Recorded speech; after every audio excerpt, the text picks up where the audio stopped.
नमस्कार, technical analysis के 6th episode में आपका स्वागत है। पिछले एपिसोड में हमने बात की थी हैमर और हैंगिंग मैन के बारे में और आज के इस एपिसोड में हम बात करने वाले हैं स्पिनिंग टॉप और दोजी के बारे में। लास्ट लेक्चर में हमने बात की थी कि हैमर और हैंगिंग मैन क्या इंडिकेट करते हैं और उनके इंडिकेशंस को देखकर आप मार्केट में क्या पोजीशन ले सकते हो। उसी तरह आज हम देखेंगे कि स्पिनिंग टॉप और दोजी आपको क्या इंडिकेशंस देते हैं।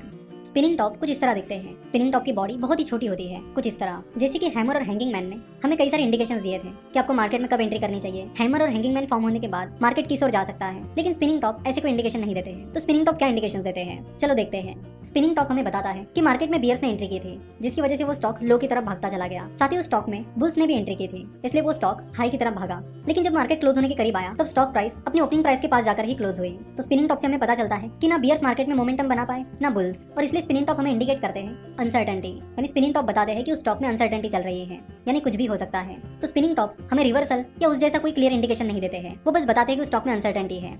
ना बुल उस स्टॉक पर कंट्रोल कर पा रहा है ना ही बियर्स। तो स्पिनिंग टॉप चाहे बुल ट्रेंड में आए या बियर ट्रेंड में, वो ज्यादा कुछ इंडिकेट नहीं करते हैं और सिर्फ स्पिनिंग टॉप के बेसिस पर आप मार्केट में कोई पोजीशन नहीं ले सकते। अब बात करते हैं दोजी के बारे में। दोजी कुछ इस तरह दिखते हैं, यानी दोजी की जो बॉडी होती है वो बस एक सिंगल लाइन होती है। तो दोजी से हमें पता चलता है कि उस स्टॉक की ओपनिंग प्राइस और क्लोजिंग प्राइस सेम रही है। लेट से कोई स्टॉक है जिसकी ओपनिंग प्राइस 100 रुपीज रही है, उसका हाई 105 रुपीज रहा है और उसका लो 95 रुपीज रहा है और उसकी क्लोजिंग प्राइस 100 रुपीज रही है, तो उसकी कैंडल कुछ इस तरह दिखेगी। देखो, दोजी में जरूरी नहीं है कि ओपनिंग प्राइस और क्लोजिंग प्राइस सेम ही होनी चाहिए।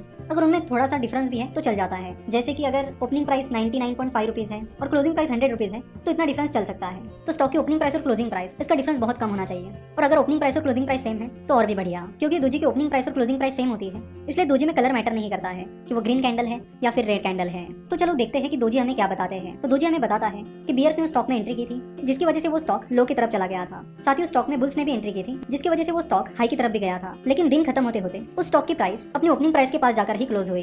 यानी दोजी भी हमें बताता है कि उस स्टॉक पर ना बियर कंट्रोल कर पाया ना ही बुल्स। तो दोजी भी हमें अनसर्टेनिटी इंडिकेट करता है। तो सिर्फ दोजी के बेसिस पर आप मार्केट में कोई पोजीशन नहीं ले सकते। दोजी में कुछ और भी पैटर्न्स होते हैं, चलो उन्हें भी समझते हैं।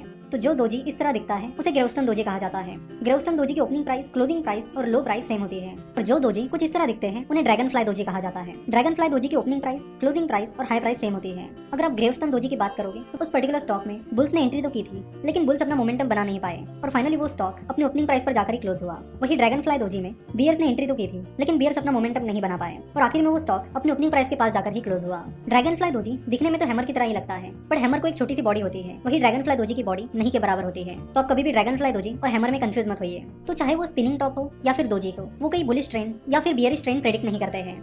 वो आपको ऐसा कोई इंडिकेटर नहीं देते हैं जिससे आप मार्केट में एंट्री या एग्जिट ले सको।